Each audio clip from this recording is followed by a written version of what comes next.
Front Smart Bluetooth speaker, repack battery ang gagawin natin dito. Yan, sa mga ganitong Bluetooth speaker yan, lalo na sa mga maliliit na Bluetooth speaker, alam naman natin yan na medyo mahirap siyang baklasin. Yan, maraming clip, maraming tornilyo, tapos may mga ribbon, kadalasan yung mga board, lalo na yan sa mga JBL. Talagang medyo pagtutuunan natin ng oras yan. Matagal talaga siyang baklasin, matagal din ibalik yan, lalo na kagaya nito. Yung Bluetooth speaker na 'to napakadaming tornilyo. Kung hindi niyo kabisado yung pagbabaklas yan, may mga YouTube naman. Check niyo lang kung may nag-upload na nung gano'ng pagbabaklas ng Bluetooth speaker. Yan, sa mga ganitong Bluetooth speaker, ang una kong tinitingnan diyan kung paano siya baklasin. Titingnan ko muna kung may mga clip siya, kung may mga nakatagong tornilyo, yan, wag muna nating hikatin yan. Kagaya niyan sa JBL, yung ganitong cover, yan, may mga clip yan. Dito wala, talagang tatanggalin natin yung side by side, may mga tornilyo yan. Tsaka natin mababaklasin dito sa may board niya, yan sa may control din. Talagang pahirapan yan. Ito ang gagawin natin dito, repack battery. Tapos may mga nakahinang wire yan tatanggalin natin. Nakita niyo naman yung wire na yan, negative, positive, nandiyan yung control niyan, may bolt, mayroon yung bolts, kaya kailangan paghiwa-hiwalay natin. At mapansin niyo, nilagyan ko ng tape kasi kung magdidikit siya, puwedeng mag-short yan. Yan, natanggalan natin yung mga cover, ta's mapansin niya may mga tornilyo pa dito. Yan, tatanggalin din natin yan. Tapos yan, nabuksan na natin. Dahan-dahanin lang natin kasi baka mamaya meron tayong mahigpit yan na ribbon. Ang gagawin lang natin dito, repack battery. Madali lang mag-repack battery ng ganitong Bluetooth speaker. Ang problema lang ay yung pagbabaklas yan talaga. Medyo pahirapan siya. Ayan, natanggal na natin tapos yung battery hindi pa natin nakikita dahil nandun sa board. Kailangan iangat pa natin yung board para matanggal natin yung battery.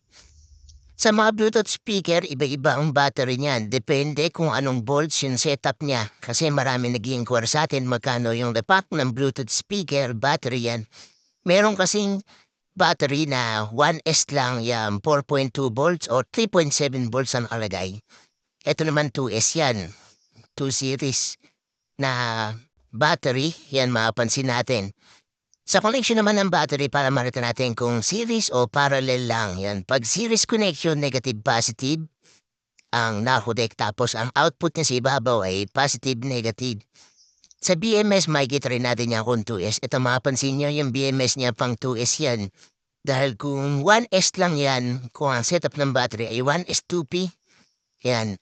Negative, B negative, B positive lang ang BMS niya, tapos ang connection ng battery, positive sa positive, negative sa negative.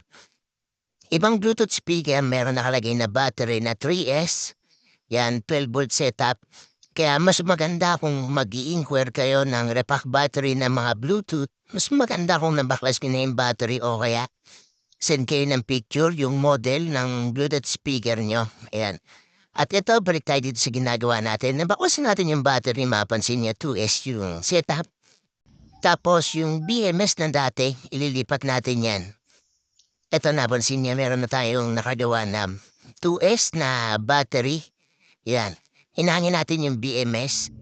Yung BMS nito, hininang ko na lang dahil bitin yung nickel niya kung spot weld pa natin. Yan. Sa hinang naman, okay din yung paghinang, mas maganda. Siyempre, ma-check nyo kung talagang nakadikit siya. Gamit ko na soldering iron, 60 watts. Siyempre, gamit natin na LED and mapansin nyo naman Ichiban.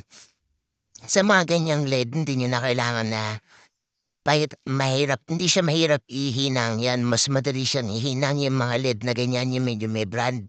Tapos gamit kayo ng 60 watts na soldering iron. Talagang kapit na kapit yan kahit sa battery. Kung magdadirect na hinang kayo yan, kapit na kapit yan, tested na tested ko na yan.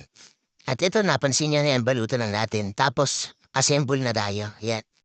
Itong Bluetooth speaker na to, nirepack man natin yung battery yan. Ang problema lang, nakalimutan ko na yung charging pin pala nito ay nag-lose din. Sa ganitong senaryo, kagaya niyan, na-assemble na natin lahat-lahat na pagana natin yung unit. Ang problema lang, nung tinetest ko na sa charger yan, hindi siya nag-charge. Awa natin sa loob ko na ang usapan pa namin dito ay papalitan ng charging pin. Kaya na-assemble na natin lahat-lahat na testing na natin yan. Babaklasin pa natin ulit to. Dahil yung charging pin niya, papalitan natin yan dahil nag-lose. Yan. At na ito, napansin niyo naman, ina-assemble na natin talagang pahirapan sa pag-assemble. Ang problema na lang ay babaklasin natin yan ulit para palitan ng charging pin. Sa mga magtatanong ng location ng shop, Tangos, Balibag, Bulacan, kung ipipin nyo o save Tangos, Balibag, Bulacan. Pag nasa usib ka natin, ka sa tapat, makikita mo na yung shop natin dyan, JM Repair Shop. At ito, nakita niyo naman, assemble na tayo. Testingin na natin kung gagana yung unit. Yan, tingnan natin kung magpa-power on. At ayan, na-assemble na natin, power on natin, at ayan, nakita niyo. At power on na siya at okay na to, charging pin na lang.